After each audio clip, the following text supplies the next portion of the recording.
everybody. Today we're going to talk about the Barbarian build in Diablo 3. I know it's a little bit older, but I'm testing out my gear to see if it works okay before I start jumping into other games that are a little more up to date. And essentially what we're going to start with today is just, mainly the armor and what kind of build techniques and things it has, and then just kind of run through, a little dungeon and show you kind of how it works. So the first thing we'll look at is what kind of gear we're looking at. For the most part, we're using the gauntlet or the waist gear, and the waist gear basically gives us a really big increase in our rend damage, whirlwind damage, and overall just makes it a dominating build. So we just take a look at what kind of gems I put in here. I tend to put a little bit of resistance in for mine, mostly just because I like to really just build up a little bit more toughness. Because sometimes when you stop whirlwinding, this build can be very, very squishy. But for your gems and your trinkets, I chose to use the Hellfire Amulet, and it has Weapon Master passive on it, which is a very nice little bit. I use Bane of the Stricken. That way we can get more damage as we attack more, and it also gives us a big increase in damage for 25% against bosses and Rift Guardians.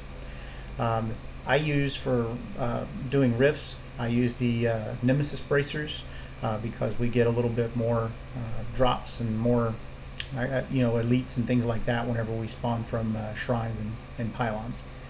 For my ring, one of them I'm using the Band of Might, mainly because I like to use Stomp whenever I am basically whirlwinding. I'll stop for a second, stomp, just to increase all my overall damage reduction, and that will go into here in just a minute. But the other one I'm using right now is the Broken Promises. I'm mainly using it because it is a really nice ring for the most part, and it gives a little bit more on the critical side. For the weapons, we're going to take a look at our Bulkathos Solemn Vow, and basically it allows us to have more fury generation whenever we're in whirlwind, and it also gives us more damage increase. And the same thing with the other side of it, which is the matching pair for it, and basically it just increases everything for us. And typically I choose a green gem for those just to increase the damage that they output. When we take a look over here at our skills, I'm using Ground Stomp, which pairs up with the Band of Might. We have Whirlwind. I'm choosing to use the Blood Funnel, just because it basically helps with the damage reduction overall. For Rend, we're using Bloodbath, which gives us more reach and everything with our destruction.